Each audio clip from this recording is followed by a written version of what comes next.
Here's how the US might force foreign nations into submission. Listen to the full version on the official dinarreport.com website and become our supporter on Patreon. Notes from the field by James Hickman, Simon Black, March 27, 2025. On June 8, 1974, President Richard Nixon dispatched Treasury Secretary William Simon and his deputy to Saudi Arabia in an attempt to strike one of the most critical and secretive economic deals in modern history.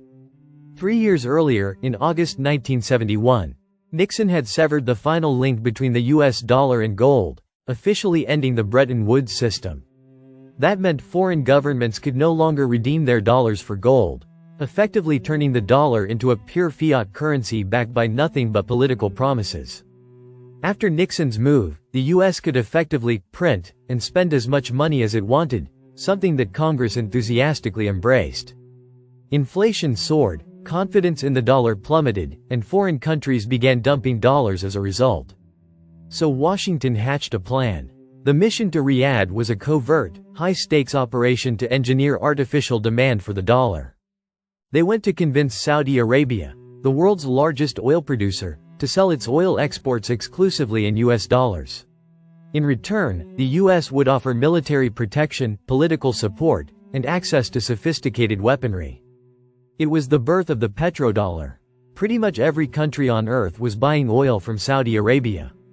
And if Saudi Arabia was only selling oil in US dollars, it meant that every country on earth had to continue to own US dollars, and by extension, continue buying US government bonds. This arrangement has continued for half a century and allowed the US to run massive deficits, print money at will, and export inflation around the globe, all while maintaining an illusion of monetary stability. Today, there is once again grumbling around the world about reliance on the US and its currency. Even allies like France and Germany are actively working on diversifying out of the US dollar and investing their savings at home, rather than buying more US government bonds. In response, the Trump administration seems intent on resetting the global financial system and almost forcing foreign countries to continue holding US debt. Insiders within the administration refer to it as the Mar-a-Lago Accord, and given the ongoing tariff announcements, it appears they are actually putting the idea into action. I wrote about this earlier in the week. This is an extremely high-risk gamble. But there's one thing the US has going for it: a way to engineer demand for US dollars and encourage foreigners to buy US government debt. Back in the 1970s, the need for oil forced foreign nations to continue owning US dollars. The oil of today is technology, and foreign nations will most likely line up to get their hands on US technology.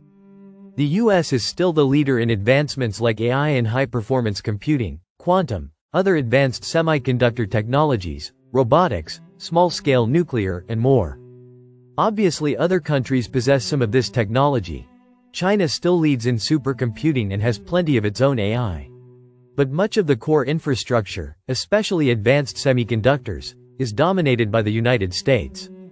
This is potentially an advantage that the US government might exploit, through export controls and more, in order to force foreigners to continue owning dollars and treasury bonds. This is the topic of our podcast today, and we also discuss how the Mar-a-Lago Accord is an enormous gamble. What happens to the US dollar if the gamble doesn't pay off? How there also might plan on dismantling Federal Reserve independence. A 1960s-era economist's view on why the reserve currency is doomed. Peter Schiff's father Irwin, and his testimony to Congress in 1968. And the right way to solve America's debt problems.